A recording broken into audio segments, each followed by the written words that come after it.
바울은 로마서 5장 1절부터 11절까지의 단락에서 그리스도를 믿음으로 의롭다 하심을 받은 자들이 누리게 되는 특권에 대해서 이야기해 왔습니다.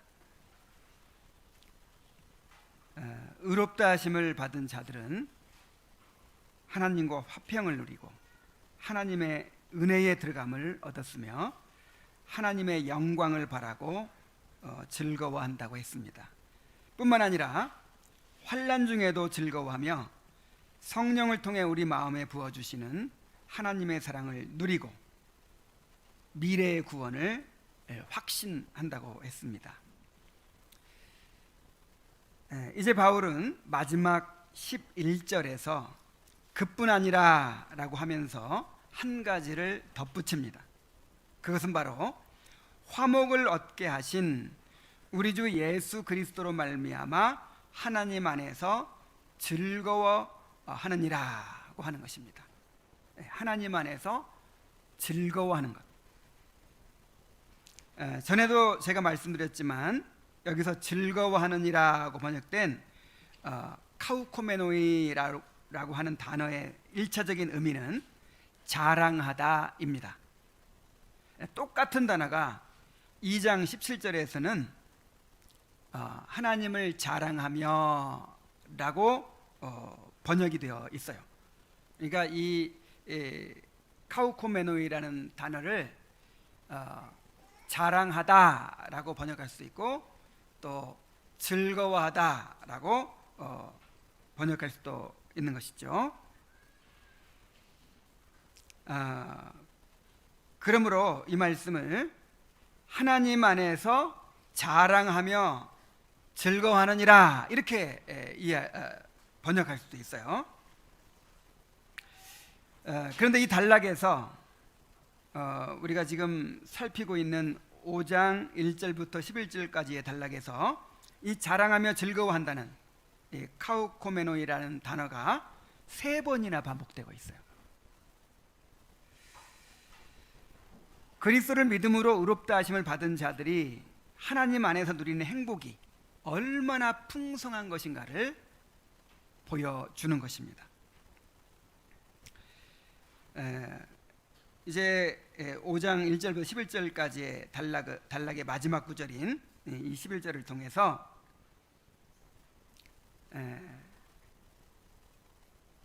하나님을 즐거워하는 것에 대해서, 즐거워하는 삶에 대해서 살펴보도록 하겠습니다.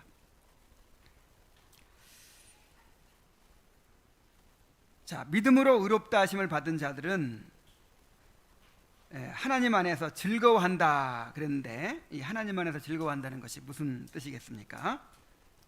자, 2절에서는 하나님의 영광을 바라고 즐거워한다 그랬고 또 3절에서는 그러한 소망으로 인하여 환난 중에도 즐거워한다고 했습니다. 자, 그런데 11절에서는 그리스도로 말미암아 하나님 안에서 즐거워한다 그랬어요. 자, 하나님 안에서 즐거워한다는 말은 그리스도로 말미암아 하나님 안에서 누리게 된 모든 특권들을 즐거워한다는 것이요, 하나님 자신으로 인하여 즐거워한다고 하는 것입니다. 하나님께서 그리스도를 통하여 이루어진 구원의 은혜를 누리면서 하나님의 선하심을 알게 되고 하나님 자신을 사랑하고 즐거워하게 되는 것입니다. 그러므로 하나님 안에서 즐거워하는 것은 바울이 지금까지 이야기해온 믿음으로 의롭다 하심을 얻은 자들이 누리는 특권에 대한 결론이요, 절정이라고 할 수 있어요. 칼빈은 이 구절에 대한 주석에서 이렇게 이야기합니다. 잘 들어보십시오. 이제 그는 자랑의 극치에 이른다. 여기서 즐거워한다는 말이 자랑한다는 말로 번역될 수 있다고 했죠. 자, 이제 그는 자랑의 극치에 이른다. 왜냐하면 우리가 하나님을 우리의 하나님으로 자랑할 때 우리가 생각하거나 바랄 수 있는 모든 복이 그 근원에서 흘러나와 우리의 것이 되기 때문이다. 하나님은 우리가 받는 모든 복 중에서 최고의 복일 뿐만 아니라 모든 복의 핵심과 본질을 자신 안에 가지고 계시기도 하다. 그분은 그리스도를 통해서 우리의 하나님이 되시며 우리는 믿음으로 말미암아 이 은총을 얻는다. 결국 우리는 우리의 행복에 필요한 모든 것을 아무 부족함 없이 소유하게 된다. 결국 이 구원을 통해서 하나님께서 우리에게 주시고자 하는 것은 뭐예요? 하나님 자신이십니다. 하나님 자신을 우리에게 상급으로 누리게 해주시는 거예요. 이렇게 우리가 하나님을 즐거워하게 되는 것이 바로 하나님이 우리를 구원하신 목적입니다. 여러분은 모두 웨스트민스터 소요리 문답 1문의 내용을 기억하실 것입니다. 우리 함께 한번 암송해 볼까요? 시작. 사람의 제일 되는 목적은 무엇입니까? 사람의 제일 되는 목적은 하나님을 영화롭게 하는 것과 그를 영원토록 즐거워하는 것입니다. 이것이 우리를 향한 하나님의 뜻입니다. 하나님은 자신의 영광을 우리에게 나타내심으로 우리가 그의 영광을 찬양하며 즐거워하도록 우리를 하나님의 형상대로 창조하셨습니다. 그리고 모든 사람이 죄를 지어 하나님의 영광에 이르지 못하게 되었을 때 우리를 그리스도 안에 있는 구속으로 말미암아 하나님의 은혜로 값없이 의롭다 하심을 얻게 하심으로써 우리가 하나님의 영광을 보고 즐거워하는 자들이 되게 하셨어요. 우리를 구원하신 목적이 뭐예요? 하나님의 영광을 보고 즐거워하게 하시는 거예요. 이렇게 하나님을 즐거워하는 것이야말로 기독교 신앙의 본질입니다. 모든 이방 종교의 특징이 무엇입니까? 재앙을 면하고 내게 필요한 복을 얻어내기 위해서 신을 섬기는 거예요. 그 신을 사랑한다든지 신이 좋아서 섬기는 게 아니에요. 재앙을 면하기 위해 섬기는 것이고 뭔가 신에게서 복을 얻어내기 위해서 섬기는 것입니다. 그러나 기독교 신앙은 무엇을 얻어내기 위해서 하나님을 섬기는 것이 아닙니다. 하나님은 이미 그리스도 안에서 모든 풍성한 은혜를 우리에게 다 베풀어 주셨습니다. 하나님은 그리스도 안에서 하나님 자신을 우리에게 주셨습니다. 그래야 우리가 하나님이 얼마나 선하시며 인자하신 분인지를 알게 되고 하나님의 영광을 맛보게 되어 결국 하나님 자신을 즐거워하게 되는 것입니다.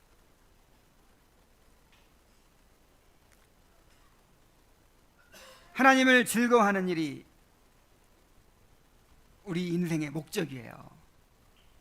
하나님을 즐거워하도록 우리를 지으시고 또한 우리를 구원하셨습니다. 우리에게 하나님을 즐거워하는 것보다 더 큰 행복은 없습니다. 시편 73편에서 시편 기자는 이렇게 고백합니다. 하늘에서는 주 외에 누가 내게 있으리요? 땅에서는 주밖에 내가 사모할 자 없나이다. 자, 이 말씀은 하늘과 땅의 주님 이외에 사모하고 소원하고 즐거워할 어떠한 대상도 없다는 뜻입니다. 다시 말해서 하나님 외에 다른 것으로는 우리 영혼이 결코 만족할 수 없다라고 하는 것입니다. 우리는 최고 선이신 하나님으로만 만족할 수 있도록 그렇게 지음받았어요.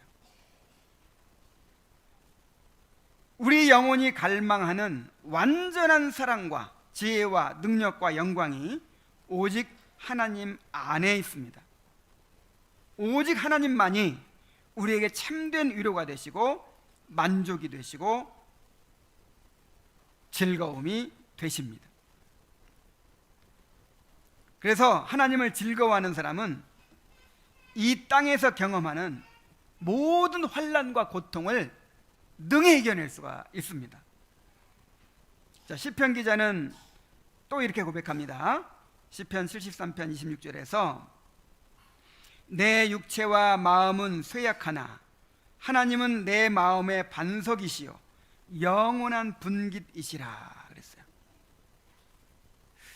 이 땅에서는 우리가 병들고 쇠약해지고 죽는 것을 피할 수가 없습니다. 그러나 하나님이 우리가 의지할 반석이시며 우리가 얻을 분깃이 되십니다. 다시 말하면 우리가 의지하던 모든 것들이 사라지게 될지라도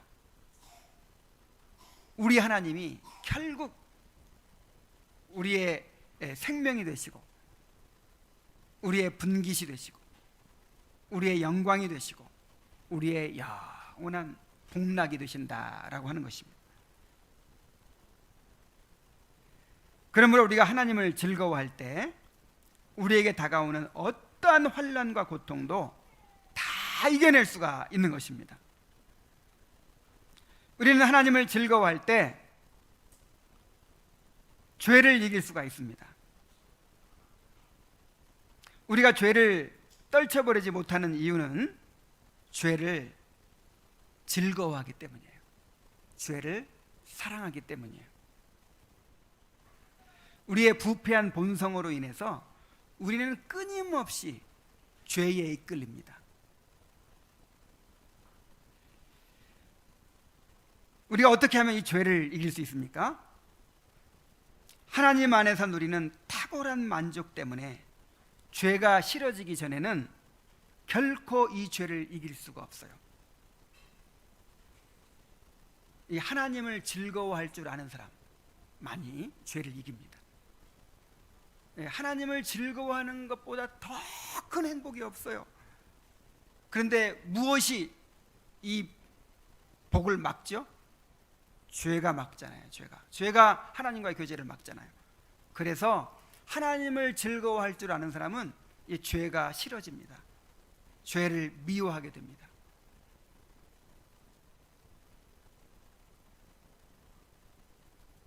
우리가 하나님 안에서 누리는 탁월한 만족 때문에 죄가 싫어지기 전에는 결코 죄를 이길 수가 없어요. 하나님 안에서 참된 즐거움을 맛보게 될 때 죄를 미워하고 버릴 수 있게 되는 것입니다. 또한 우리는 하나님을 즐거워할 때 우리에게 주어진 사명을 능히 감당할 수 있습니다. 저는 가냘프고 연약하고 자기밖에 모르던 자매들이 해산의 수고를 견디고 아기를 낳고 그 아기를 위해서 자신의 모든 것을 희생하면서 키워내는 것을 보면 정말 놀랍습니다. 그래서 여자는 약하지만 엄마는 강하다 그런 말을 하잖아요. 아기를 잠깐 안아주는 일도 정말 힘들어요. 이 애기 엄마들하고 모임을 갖다 보니까 자꾸만 아기를 안아줄 기회가 생기는데 한쪽으로 이렇게 안고 있다가 한 조금만 지나도 이쪽 옆구리가 당깁니다. 그래서 금방 그냥 내려놓고 싶어지게 돼요. 그런데 엄마들은 어떻습니까? 그 연약한 몸으로 하루 종일 아이들과 씨름해요. 자신을 소모시키면서 그렇게 아이들과 하루 종일 씨름하면서 그렇게 양육을 합니다. 그런데 엄마들은요, 그 아이들 때문에 불행해하지 않아요. 뭐 힘들기는 하지만 결코 불행으로 여기지 않습니다. 오히려 그 아이들로 인하여 행복해하며 시간이 빨리 간다고 아쉬워합니다. 우리 엄마들이 그런 말을 해요.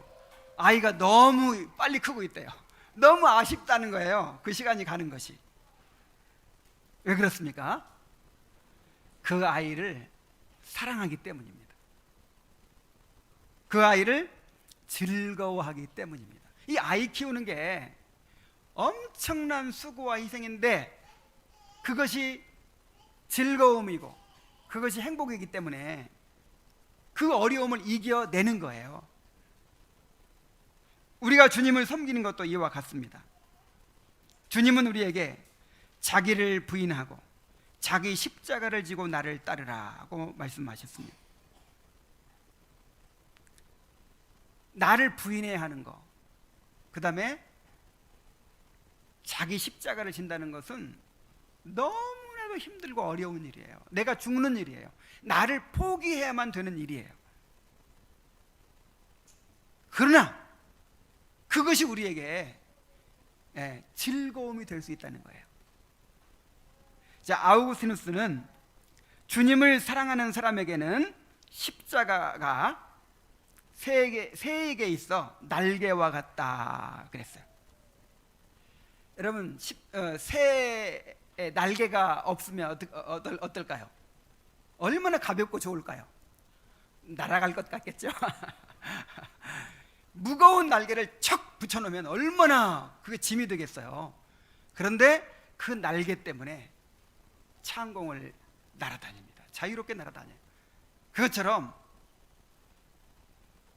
우리가 주님을 따르기 위해서는 자기를 부인하고 자기 십자가를 져야 돼요. 내가 죽어야 돼요. 그러나 우리가 주님을 사랑하고 즐거워하기 때문에 오히려 주님이 지워주신 십자가로 인하여 우리는 더 높이 비상하게 되고 하늘의 행복을 맛보게 되는 것입니다. 무엇보다도 우리가 하나님을 즐거워함으로 하나님께서 영광을 받으십니다.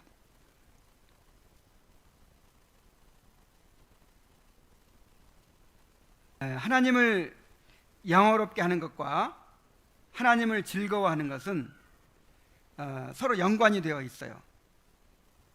하나님의 영광을 보고 찬양하는 것이 우리에게 가장 큰 즐거움이 됩니다. 또한 우리가 하나님의 영광을 보고 즐거워할 때 하나님께 가장 큰 영광이 됩니다. 그래서 시편 기자는 여호와를 즐거워하는 것과 예배를 동일시합니다.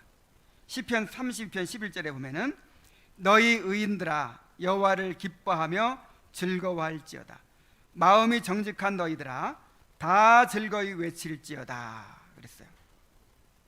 하나님은 하나님을 즐거워하는 자들을 통해서 가장 큰 영광을 받으십니다.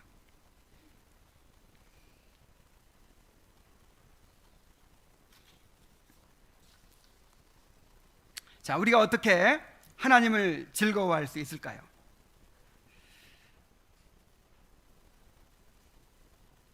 바울은 우리로 화목하게 하신 주 예수 그리스도로 말미암아라고 합니다. 우리가 하나님을 즐거워할 수 있는 것은 그리스도 때문입니다. 하나님은 그리스도 안에서 우리에게 모든 은혜를 베풀어 주셨습니다. 그리스도 안에서 자신의 영광을 드러내 주셨습니다. 그러므로 우리는 그리스도를 통해서 하나님을 알게 됩니다. 그리스도를 통해서 하나님의 은혜를 누리고 하나님의 영광을 보게 됩니다. 그러므로 그리스도를 통해서 하나님을 영화롭게 하고 그를 즐거워할 수가 있는 것입니다.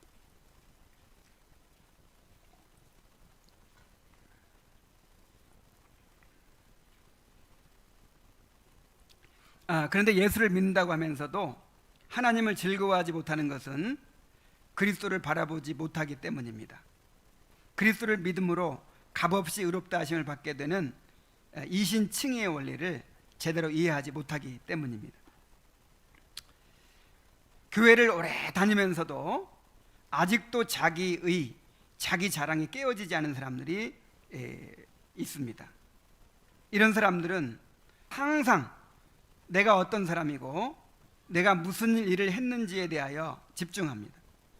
사람들이 알아주기를 바라고 또 기회만 있으면 자기를 드러내고자 합니다. 신앙생활이 자기 의의를 쌓고 그것으로 하나님과 사람에게 인정을 받고자 하는 것이 됩니다. 이렇게 아직도 자기 의나 자기 자랑이 깨어지지 않은 사람은 하나님을 온전히 즐거워할 수가 없습니다. 우리가 믿음으로 의롭다 하심을 받았다면 철저하게 자기 의와 자기 자랑을 내어버려야 합니다.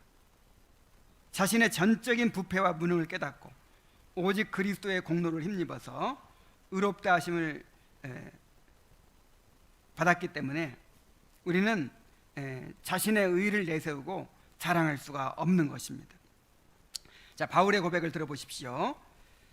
갈라디아서 6장 14절입니다.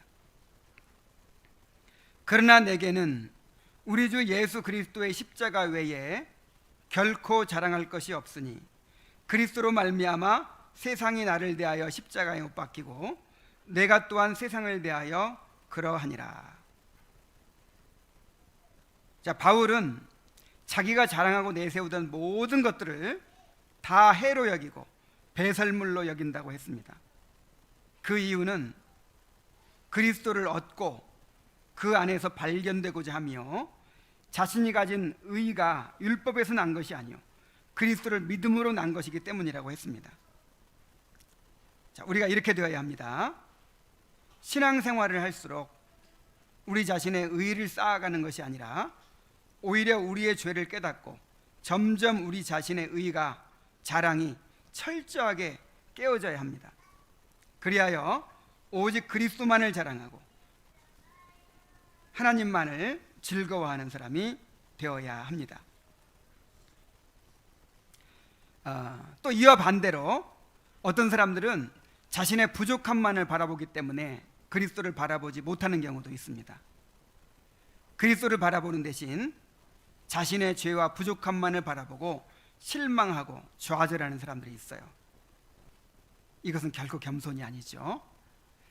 그리스도보다 자기 자신을 의지한다는 면에서 자기 의를 자랑하는 사람이나 다를 바가 없습니다. 우리는 자신을 바라보는 대신 그리스도를 바라보아야 합니다. 우리 안에는 선한 것이 없습니다. 그리스도가 우리의 지혜가 되시고 의로움이 되시고 거룩함이 되시고 구원함이 되십니다. 우리 자신을 바라볼 때는 실망할 수밖에 없지만 그리스도를 바라볼 때에는 그리스도로 말미암아 하나님 안에서 즐거워하게 될 것입니다. 우리가 처한 초월한 현실을 바라보면서 의기소침해질 필요도 없어요.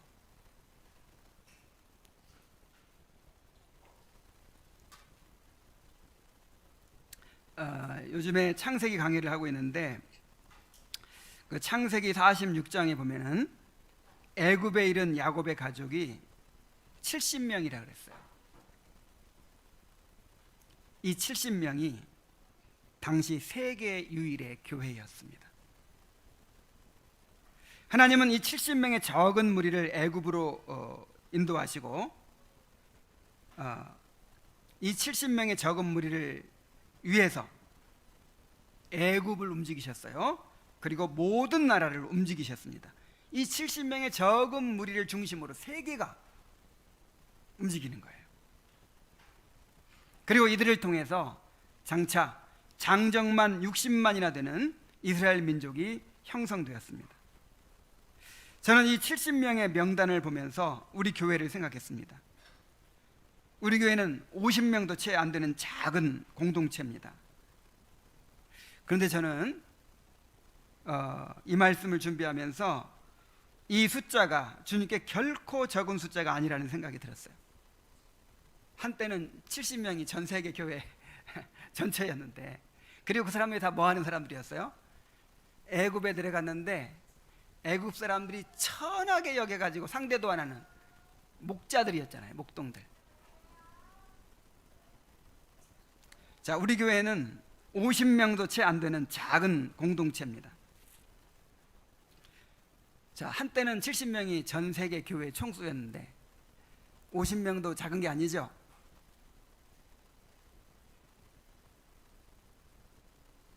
주님은 이런 적은 무리들을 곳곳에 소유하고 계십니다. 그리고 이 적은 무리들을 기뻐하십니다. 주님은 적은 무리여 무서워 말라 너희 아버지께서 그 나라를 너희에게 주시기를 기뻐하시느니라고 말씀하셨습니다. 세상 사람들이 보기에는 연약하고 초라해 보여도 하나님은 이 무리들을 통해서 하나의 교회를 완성하고 계십니다.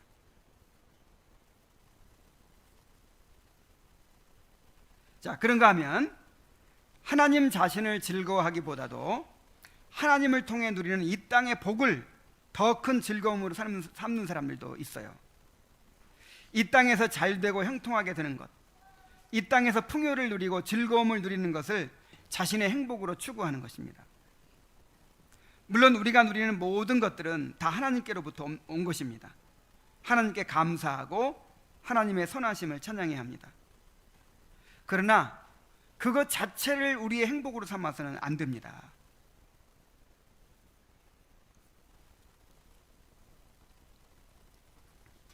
아우구스티누스는 기독교 교양이라는 책에서 우리에게 향유의 대상이 있고 사용의 대상이 있다 그랬어요. 이 향유의 대상이라는 것은 우리가 이제 즐거워할 대상, 우리가 즐거워하고 기뻐할 대상이 있고 또 어떤 대상이 있다고요? 사용해야 될 대상이 있다고요. 향유한다는 것은 어떤 사물을 그 자체 때문에 기뻐하는 것입니다. 그 자체로 그냥 애착을 하고 기뻐하는 거예요. 또 사용한다는 것은 우리의 어떤 목적을 이루기 위해서 도구로 사용하는 것을 말합니다. 예를 들어서 고향을 떠난 사람에게, 이제 고향으로 돌아가는 것이 목표인 사람에게는 이 고향이 바로 향유의 대상이에요. 즐거워할 대상이죠. 그리고 고향으로 돌아가기 위해서 타야 할 것, 이것은 무슨 대상이에요? 사용해야 될 대상이에요. 그런데 무엇을 타고 가야 되는가 하는 이 타야 될 것의 정신이 빼앗겨서 정작 고향으로 돌아가기를 지체한다면 어떻게 되겠습니까? 우리가 행복한 고향으로 돌아가기 원하면 이 세상을 사용해야지 향유하려고 해서는 안 됩니다. 우리에게 향유의 대상, 우리가 즐거워해야 될 대상은 오직 삼위일체 하나님 뿐이십니다. 그 외의 모든 것은 우리가 사용해야 될 대상이에요. 여러분, 이거 두 가지를 헷갈리지 마십시오. 우리가 향유해야 될 대상, 그리고 우리가 사용해야 될 대상이 있다는 거예요.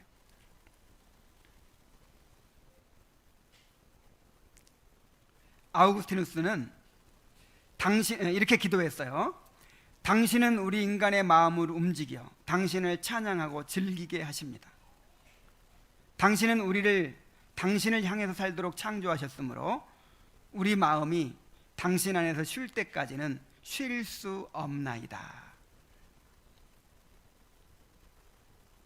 그리고 나서 거짓 없는 기쁨, 복되고 완전한 기쁨이 되신 주님, 당신께서 나의 기쁨이 되어 주옵소서라고 간구했습니다.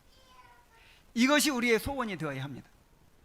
오직 하나님만을 즐거워하는 사람들이 되기를 간구해야 합니다. 우리가 하나님 자신보다도 하나님을 통해서 얻는 것들을 더 즐거워하게 된다면 이것은 우리가 그 즐거워하는 것을 향유하고 그것을 위해서 하나님을 사용하는 것이 돼요. 그러니까 여러분, 우리가 향유해야 되는 거, 즐거워해야 될 대상, 그리고 또 사용해야 될 대상을 잘 구분하시기 바랍니다.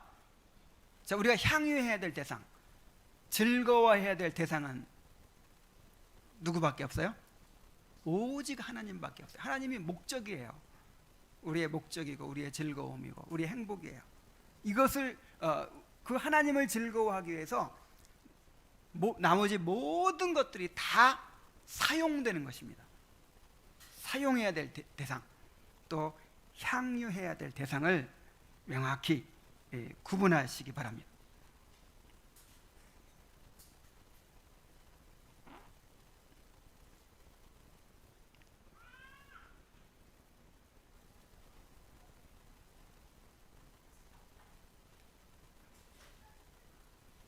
우리가 만일 하나님 자신보다도 하나님을 통해서 얻는 것들을 더 즐거워하게 된다면 이것은 다른 것들을 향유하고 하나님을 사용하는 것이 되겠죠.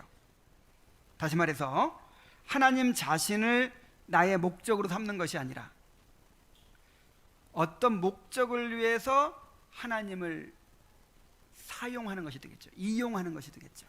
이것처럼 하나님께 큰 모독이 없는 거예요. 이것이 바로 우상입니다. 우상.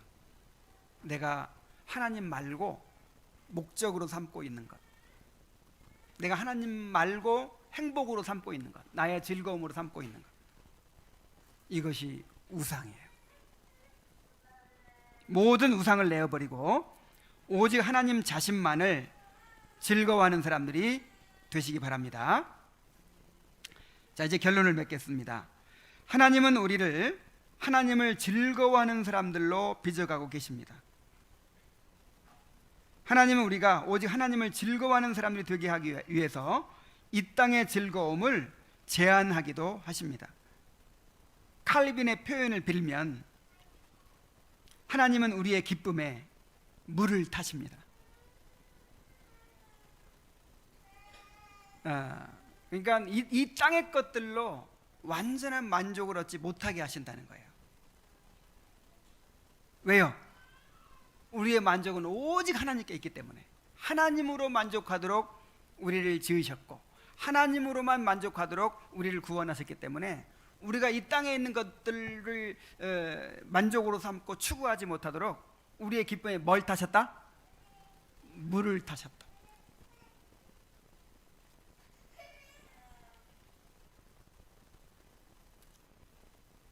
아브라함에게 소원이 무엇이었을까요? 아들이죠, 아들. 아들만 있으면 정말 소원이 없을 것 같아요. 아들만 있으면 너무 행복할 것 같아요. 근데 아들을 몇 년 만에 주셨습니까? 25년 만에 주셨어요. 아들을 주신다고 약속한 이후에 25년 만에 주셨다고요.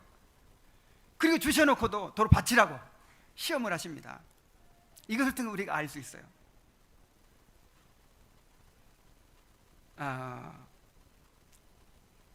아브라함이 낙심하고 있을 때 하나님께서 아브라함에게 나타나셔서 하시는 말씀이 아브라함아 두려워하지 말아라. 지금 다 늙어서 자식 없이 늙어가고 있는데 지금 그토록 소원인 이 아들이 없는 상태에서 이제 이 생명을 마칠지도 모른다는 초조감 가운데 있는데 하나님은 너무 여유로우세요. 아브라함아 두려워하지 말아라. 내가 너의 방패이고 내가 너의 상급이다. 네가 그렇게 소원하는 아들이 너의 행복이 아니다. 아들이 너의 상급이 아니다. 누가 상급이다? 내가 너의 상급이다. 나를 상급으로 삼아야 된다. 그거 가르치시려고 25년 기다리신 거예요. 그리고 다 배웠는지 시험하시는 거예요. 이삭을 제물로 바쳐라. 만약에 아브라함이 25년간의 그 연단이 없었으면 못 바쳤을 거예요. 이 아들이 내 삶의 의미인데 어떻게 아들을 바쳐요? 근데 망설임 없이 그냥 모리아산에 데리고 가서 바쳐버렸습니다. 물론 이제 하나님의 천사가 가로막아서 못 죽였지만은 칼 빼들기까지 했어요.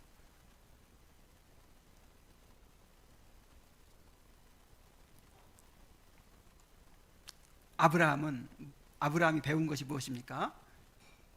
하나님만이 나의 상급이시라는 것, 하나님만이 나의 행복이시라는 것, 하나님만이 나의 즐거움이고 행복이시라는 것을 이제 확실하게 배운 거예요. 시험까지 봤어요. 내 아들 내 독자 이삭을 바쳐라. 근데 바쳐버렸잖아요.